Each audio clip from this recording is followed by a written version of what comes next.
Now it's 1980. 1980. And I'm at Stauffer B. And you're asking me if I can afford 18.5, something like that. It wasn't quite 20 round, was it? I don't think so. But it's okay. I had saved. My entire life had been on the company. And I asked you what your aspirations were.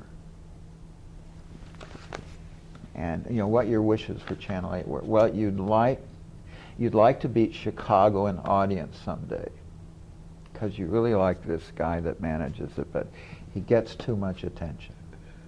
And they kind of ignore all of us in the smaller markets. You know, you're on the PBS board, and it sounded like Bill McCarter and the Chicago people were sitting at the adult table, and We were at the kids' table. the people in Market 35, College station. they're over here. Okay, what else? Well, we've got this program I'm worried about. 30 minutes. I can't remember the name of it. Arizona Weekly. Arizona Weekly. It was supposed to be a Channel 8's version of 60 Minutes, only at 30 minutes, and they never made more than 20 minutes. Sometimes 14 minutes. Oh, Jesus. And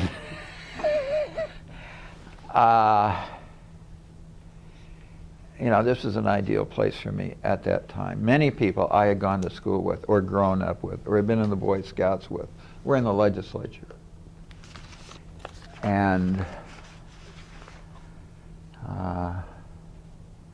you know, Arizona Weekly just was so unreliable. They all wanted to work at the New Times. And they would hide secret files all over Channel 8. And it had rained and the roof leaked on the second floor. And we came to work one day and there was a hole in the soundproofing like this. It had gotten so full of water, it tore. The secret files were coming through. Oh, God. And at the same time, the university wanted to be on Channel 8 more. Channel 8 was a very popular station, had a very good audience, had a terrific reputation. And so eventually I canceled it and put in Horizon with the idea that it could be more current and that it wouldn't spend a lot of time exposing people, especially people who are on the University Appropriation Committee. That was never popular. And yet a place that a professor who had made a breakthrough in something could appear and be treated intelligently. And it was a pure ASU show. The crew was all students. Michael Grant, a young up-and-coming lawyer, was the host. And I think we were able to solve most of your problems. I think Horizon did a lot of wonderful things. It made history, which the university benefited from.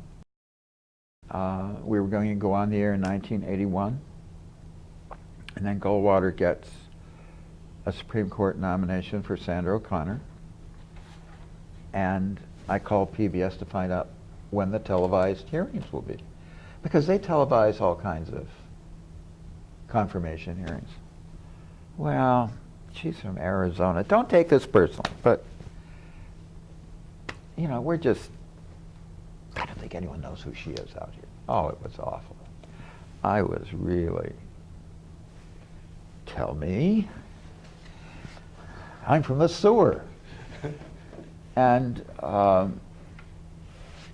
so I went in and yelled the usual at you. Something must be done. Something must be done. You know, it's one of the few things about this state that's not an embarrassment. It's not a polo tie. And so why don't we do it? And you had that, if you can pay for it, I think we can do it. Okay. And so some buddies from Los Angeles and other places gave me a lot of leads, and so the first thing we got was the exclusive use of the only television microwave out of the Senate hearing chambers. There's only one, and once it is assigned, nobody can move it. So I got that piece of it.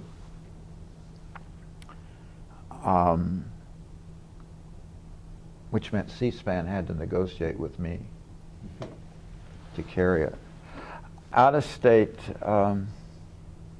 per diem at the time would not cover any Washington, D.C. hotel or motel.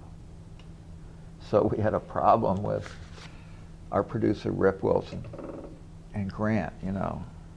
How were we going to pay for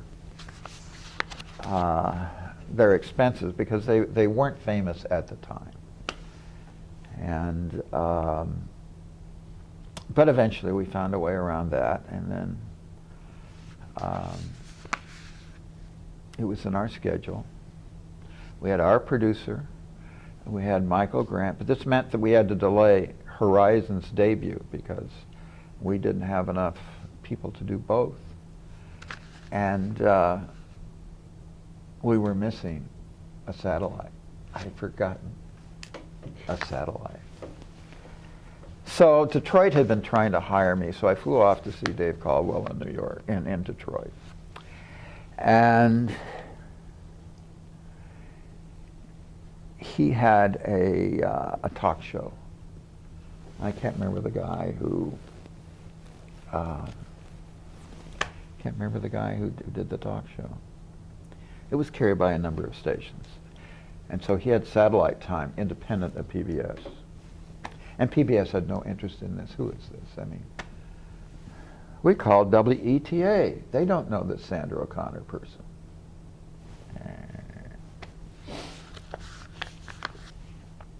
So this is kind of getting around the office at PBS and leaking out. I get a call from the New York Times. And the New York Times says, "Are you really going to carry this?" Yes, every minute of it, no matter how many weeks it takes. Well, tell us about this person. Hama born Texas, walks to Arizona, raised on a ranch. Tough, fair, crotchety. And I said, well, you know, we can't find out from WAT when it's going to be on the air here. And I said, oh, it's not. What do you mean it's not? Don't they realize how big this is? This is the first woman ever nominated to the Supreme Court. So these hearings are really important. Well, you'll have to get a statement from PBS about that. They call up PBS. The New York Times wants to know. And then before they can come up with something, the Post is on the phone. They don't quite understand why you don't think this is important. And Catherine Graham personally wants to know what your answer is. Oh my God, the owner of the Washington Post and Newsweek. And it takes so little. It takes so little to blow a media mind around. So they're suddenly on the phone, they now understand, and they have room. They have room for Sandra O'Connor, and they want to carry it with Paul Duke, who is their Washington Week in Review moderator, well known in journalistic circles, and he'll just do a wonderful job. And you won't have to ask, what's his name, to fly out here. I said, oh no, we've gone too far. And his name is Michael Grant. And he is going to moderate these hearings. And that's just all there is to it. Well, you can't tell us no, we're in trouble. And you're in trouble. Well, do your own coverage. We can't. You've got the microwave assignment. Well, maybe we could take the pictures and put in our own commentary. Oh, geez. I said, this is worse than when I recreated a baseball game in college using live play-by-play with a game board with little baseball players. I don't remember that. I know you don't. It's called Tell Audio Sports. It was the first time your name was in Broadcast Magazine, I believe. I was the technician. You were included, were Yes. you not? Thank you. So then, you know, WETA calls, and everyone's just in tears that they just see themselves being burned alive and being thrown into the streets because if the New York Times doesn't approve it, and the Washington Post, and Mrs. Graham personally wants to know. And so I said, okay,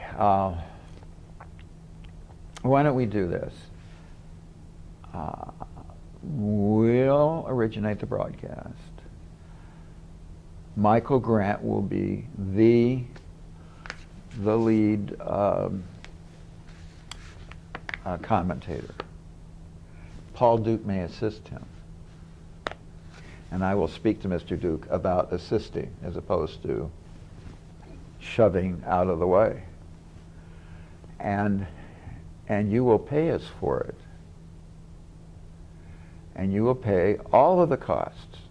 And it could be big. This could be 40,000. It's probably 30 something. I don't remember. Anything. And no receipts. We don't want to get into collecting cab receipts and stuff. We're getting too close to air. No, we'll just give you a check. And then WTA calls up. Same thing. For another 35, we will put your name on it. Under hours at the end of it. And Paul Duke was terrific. Took Grant out on the town. They just became fast buddies. And they were wonderful together on the air. And it was a terrific telecast. It got wonderful reviews in the important newspapers of the world. And PBS's bacon was saved, and the little station that could, without anything, did something that was, I still think was important, and was the kind of thing that a college station can do. When a commercial station, you just can't get all the commercials in, and it's not that they wouldn't want to, it's just not possible to think about doing those things. But you know, life was going to get bigger than that. I think the Meekum impeachment was bigger. The hard operation. Wait. I told you we were going to do Meekum live. Yeah. And we're going to do all of it. 170 and a half hours. I didn't. Of live television. It went on for weeks. It went on for weeks. I mean, we look like the Meekum station. Well, you did something that was special, though. You told the commercial stations in town they could take any part of it. We were going to Right. do those, but we wanted to be the station of interest. And they paid the bills. They paid the bills. And they put up the equipment. And they could go live to it anytime, use as much as they wanted to. And I think we shared joint awards over it, which was fine. To me, that's where the station belonged. Able to facilitate things with the broadcasting community and playing an important role in the life of Phoenix. Your best quote, I think, is the one from the open heart surgery. We're going to do the first televised open heart surgery. I had wanted to do this in Los Angeles, but I couldn't because there were influential people from UCLA Medical School and USC on the board, and it wasn't discussable. But I had learned a lot about how to do televised surgery because in LA we had another channel that did surgery every day every surgery you can think of, only it was coded so that a regular receiver couldn't receive it. And we got together with Ted Dietrich and figured out how we would do it. I'm going to use all students from our crew. And some of them were still ASU students as well. And we're going to do two. We're going to do Bernie Schuler was going to be our main live open heart surgery. But there's another person whose name I forget, and he said I would forget it, who was our practice show the day before. And it involved everyone at the station. Everyone who wanted to be in their hometown paper or on their hometown radio station signed up because there was more press than we could handle. So when the Watertown newspaper called, one in an interview about the open heart surgery, Roger Tennis from Watertown, New York, gave them what was the person they interviewed. And all of this gave you more publicity than if they had all, interviewed the surgeon.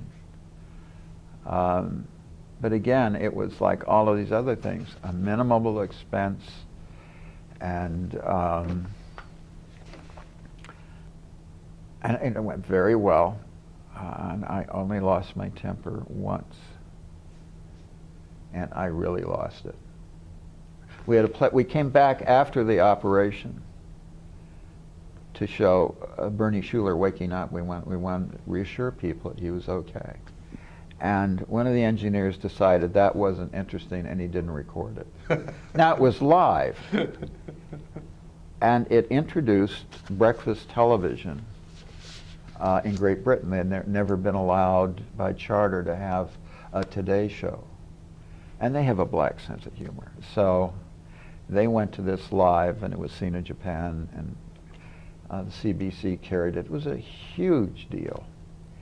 And I went down, you were sitting in the shop or someplace next to the control room. I said, "What do you think?" And you said something like, "I didn't realize you were actually going to cut him." Something like that. And yes, but we're going to sew him up. Wait till we get to that part of it. And I think that really turned out awfully well. I don't think we knew at the time that each one of us would end up with a bypass of our own. We were going to a broadcasters meeting in Tucson, and we're on the 87, we're on Arizona 87, and I said, Florence is over there with the state prison, and I've had this idea for another live show. How about an execution? And now the state car's... I'm driving. And he's got this. Please don't. He didn't say you can't. Please don't. And I said, but Bob, I covered an execution when I was in radio, working for KRIZ after I got the first exclusive phone interview with Fidel Castro. The first one ever done was on KRIZ. Another one of my mad ideas that didn't cost anything, but got a lot of publicity. They sent me to cover an execution, and several radio people passed out. And so Warren Cheragino, I did his report. He was with KPHO. He was a student.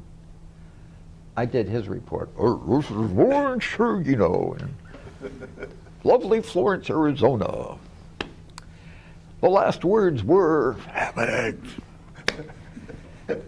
And Ham and eggs were the last words. That's a loser. the thing is, at the time, it had a cute little red brick house, the only thing with a little grass around it. And it had zinnias around it, multicolored zinnias. And inside there was this thing that looked like a space capsule. And the guy to be executed was inside of that. And they would roll the cyanide pellets underneath, and fumes would come up. And then there's like a control room glass wall about a foot from it. And at the last minute, they'd open the doors, the fumes are coming up, and shove everyone in there. Well, your nose is just about to break. You've been pushed against this. And then someone would say, probably someone who worked for the prison, I could smell gas. Sure, it's odorless. But then someone, oh my God, we've got to get out of here. And somebody else goes, bleh! And then somebody else goes, oh! And I mean, it was a mess. I interviewed all of the locals. They had to have, by law, so many witnesses.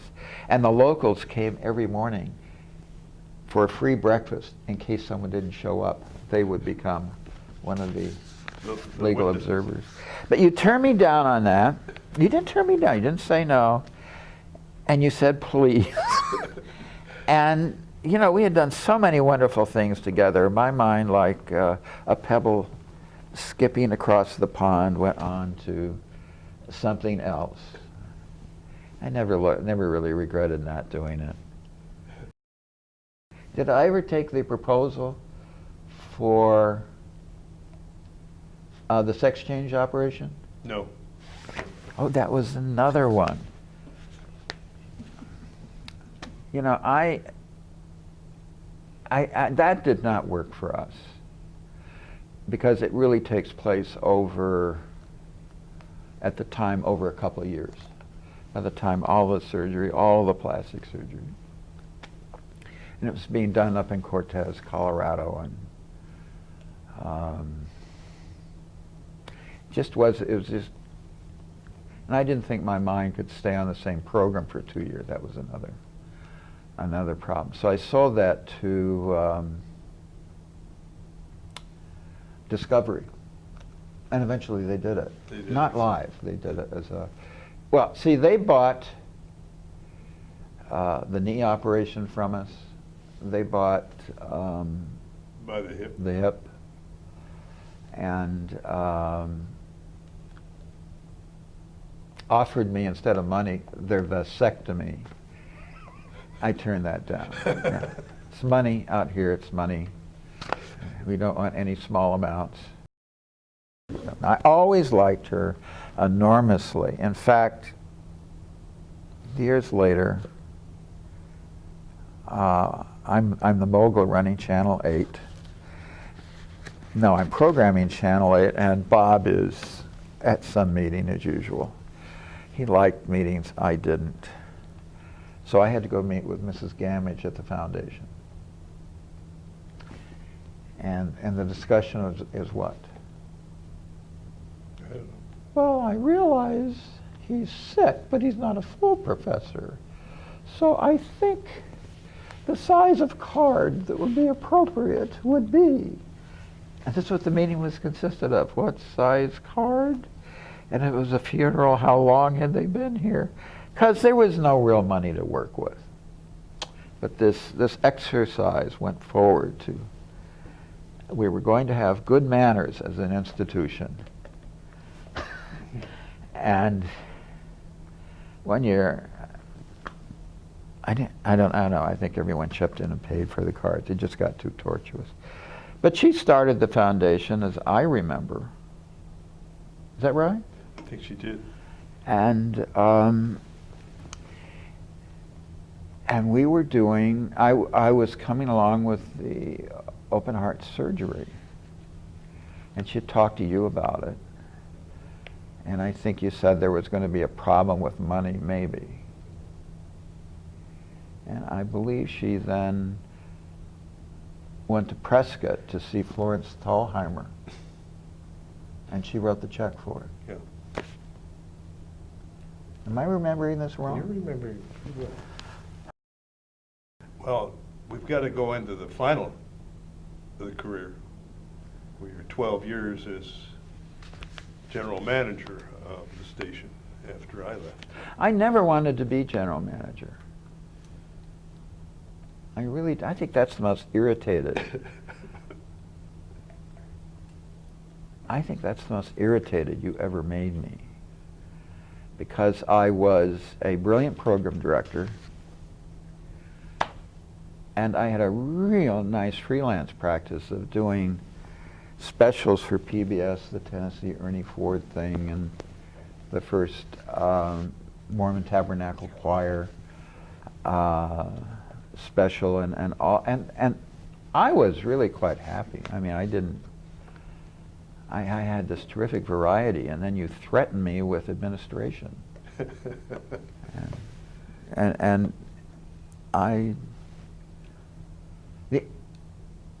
and the only thing that really convinced me to take the job was, one, I saw the kind of people Who had applied for it. Yes.